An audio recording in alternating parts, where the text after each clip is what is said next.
Alhamdulillahi Rabbil alamin, вассалату вассаламу аля расулина Мухаммадин ва аля алихи ва асхабихи ажмаин. Құрбан айттан басқа күндерде мал сойып етін таратуға бола ма?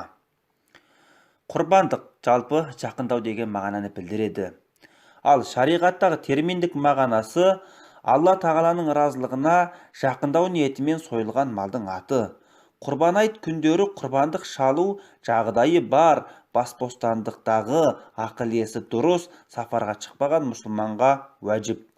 Ал құрбан айт күндерінен басқа уақытта Алла тағаланың разылығы үшін құрбандық шалуға болады. Құрбандықтың басқа да түрлері бар.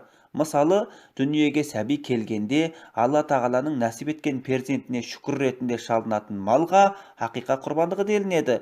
Сондай-ақ белгілі шарттардың орындалуына байланысты мұсылман баласы бір мал құрбандық шалуға уәде етіп, уәденің уақыты келгенде шалатын малға нәзір құрбандығы делінеді. Мысалы, ауырып жатқан адам осы ауруымнан айықсам, бір қой құрбандыққа шаламын деп ниет етсе, ауруынан айыққан жағдайда бір қойды құрбандыққа шалу уәжіп, міндет болады.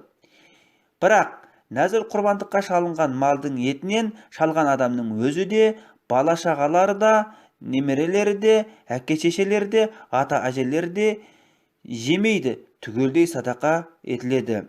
Ал ақиқа құрбандығының етінен қаласа өздері жейді, қаласа түгелдей садақа етіледі.